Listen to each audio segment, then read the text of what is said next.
makna teman sejati yang benar-benar. Ya. Hadis Nabi itu ada, beliau mengatakan, la yu'minu ahadukum hatta yuhibba li akhihi ma yuhibbu li nafsihi. Tidak beriman seseorang di antara kalian kalau tidak mencintai saudaranya sebagaimana ia mencintai dirinya sendiri.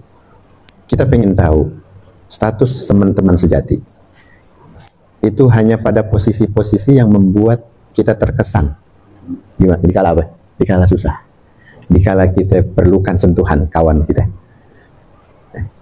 Emang berat, tapi bukti kalau hadirnya kita di dalam kehidupannya itu ada arti buat dia. Sebagaimana kita di saat kita diam sendiri dengan mengharap sentuhan, datang orang. Misal kita lagi diam, lagi emang kelihatan nggak hadir beberapa hari. Teman yang sejati ini, kawan-kawan ahli majelis, ini ada kekhawatiran. Dia coba menanyakan itu, kabar dari kawannya. Kenapa gerangan? Apa yang membuat dia tidak hadir? Karena ada ingin sentuhan-sentuhan yang dia rasakan, wah kalau lagi susah juga pengen gituin. Ada nasihat-nasihat yang membangun jiwanya. Ada sumbangsih yang bisa meringankan bebannya. Kenapa lu? Apa sih? Cerita sini yuk. Datengin. Itu rasanya. Karena bukti kehadiran dia itu bagian dari kesejatiannya. Itu sama teman. Gimana sama saudara? Gimana sama keluarga? Padahal tuntutan kita jauh kepada orang yang lebih dekat. Ya. Kalau aja sama keluarganya baik, kalau aja sama keluarganya udah dijadikan satu tuntunan, udah jadi tauladan bagi anak, istri dan keluarganya, maka dia pasti akan tumpah ke teman-temannya. Tapi maaf, kalau dia hanya ikrarnya baik untuk teman, tapi tidak terbukti untuk keluarga, itu cuma topeng belaka. Amalannya bakal sia-sia. Teman sejati gimana? Nasihatin yang baik. Lu sama kita baik banget, tapi sama keluarga lu kagak. Ya Allah, sayang-sayang amat lu. Kita nasihatin. Karena apa? Karena dikala kita khilaf, dikala kita lupa, dikala kita masih perlukan bimbingan, enak ada yang ngingetin. Teman yang sejati hadir sebagai pengingat. Jadi bukan teman yang enjoy aja, enggak. Teman yang sejati itu tahu posisi kekhawatiran pada amal sahibnya, amal temannya. Hati-hati itu kalau disitu nggak boleh, kan kita udah ngaji. Nah itu namanya kekhawatiran teman yang benar. Bukan teman yang enjoy dikala dia khilaf, lupa, biarin dia lagi ngantuk tidur, jangan dibangunin sholat sampai 3 kali waktu didiemin aja. Itu teman sejati gitu. Kira-kira itu teman sejati yang mendiamkan apa-apa kesalahan kita. Salah. Itu teman yang mencelakakan dan menjerumuskan ke api neraka. Bukan itu. Lagi berdosa, lagi mabuk, diemin aja udah. Dosa kita juga dulu pernah dosa. Enggak begitu. Kenapa? Karena temennya semua nggak ada yang sejati. Temen bertopeng semua. Itu biasanya kalau kita lagi susah pada hilang. Itu sama yang begitu-gitu tuh, pada hilang, nggak ada. Hilang dari peredaran, dari permukaan bumi. Pada kemana temen gue ya? Kira-kira kalau kita mati, datang nggak? Enggak, yang kayak begitu mah. Ngurusin jenazah kita gitu, repot-repot, sampai duduk nalkinin. Sorry, jangan diharapin yang begitu. Malah akhirnya yang kumpul siapa? Yang ngurusin siapa? Takmir masjid, DKM masjid, RT RW.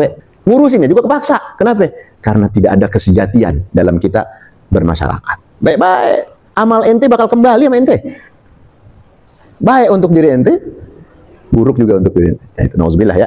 Kita pinginnya sih belajar pelan-pelan jadi hamba, jadi umat, jadi kader-kader yang menjadi estafet tauladannya Nabi. Bahagia, berjiwa besar, senyum terus. Enak dipandang kalau sama teman, jangan sumpek lu udah muka asem. Ya maaf ya, udah fisiknya ya hitam.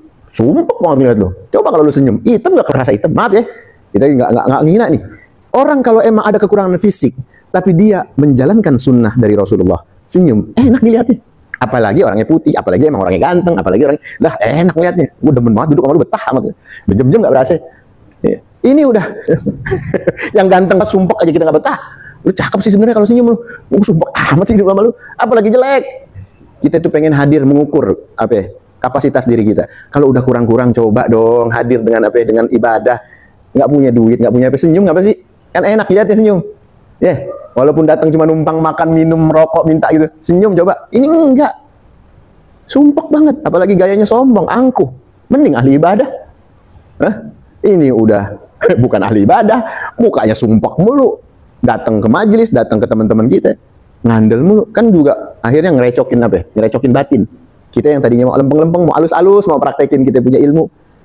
kehalang sama yang kayak begituan. Ya, ini nggak pengen kita hadir yang kayak begitu. Ya, kita ingetin kalau kita sayang, maaf ya, sini bilangin. Harus ada yang berkorban begitu. Harus ada. Ya. Jadi amar ma'ruf nahi mungkarnya yang repot. Kenapa status nahi mungkar ini istimewa? Karena ngerubahnya itu dengan sikap. Itu pondasi kita menjadi warga yang baldatun thayyibatun wa rabbun ghafur. Nah, ini yang harus kita coba mawas diri. Kita coba introspeksi aja, muhasabah diri kita. Hati-hati, kira-kira gue kalau lagi gini dikeselin apa enggak ya? Gitu. Gue jadi teman dianggap apa enggak ya? Gitu. Ada lagi patokannya orang kalau dianggap teman sejati, ketika dia berjalan, dia memberikan kenyamanan kepada kawan jalannya. Ya, nyaman sama temennya, nyaman sama perjalanan, itu patokan. Kalau dia udah berjalan bareng sama temennya, bisa memberikan kenyamanan. Bukan ngandel ya, bukan.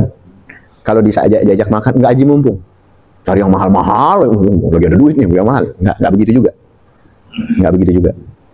Tahu diri kita, jaga adab kita. Nggak aji mumpung, nggak mentang-mentang. Teman kita lagi banyak duitnya. Beda kalau dia yang nyediain, makan habisin. Nah ini beda. Kalau jalan, tahu-tahu makan yuk, yang ada duit.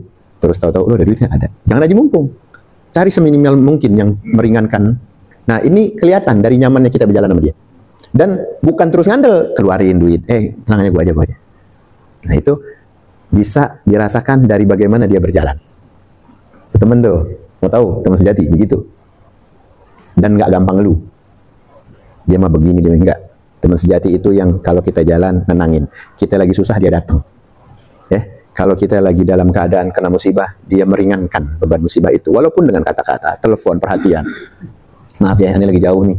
Maaf banget deh, ini cuma bisa lewat telepon. Ya, biar sabar ya. Biar. Enak itu rasanya. Ini ada yang deket, datang lewat juga kagak. Ya ampun, gua waktu punya duit lu rame banget, kumpul depan rumah gua, kumpul nyamperin gua sekarang, gua lagi kena musibah pada pora-pora semua. Itu teman sejati kira-kira? Ada, nihil, itu nol. Nah, itu introspeksi diri kita. Mungkin kita yang kurang perhatian, mungkin kita yang nggak tulus, mungkin kita yang harus introspeksi diri kita. Jangan ngaku susah aja. Kita bisa merasakan sentuhan kalau kita sudah berbuat dengan amal kita. Jangan ngandel doang, oh temen gue kagak ada yang sejati sama gue nih begini. Ya elunya, ya maaf ya, elunya begitu. Ya orang juga jengah, ogah. Jangan nuduh orang mulu, gampang nunjuk orang tapi tidak kepada diri sendiri. Itu orang. Akhirnya kita sinkron dengan berjiwa besar. Nah, kita berusaha terus untuk menjadi orang yang terbaik di dalam kehidupan kita. Karena itu yang mencatat amal kita. Itu yang besok dipaparin. Umur sekian nih, umur udah banyak nih sekarang.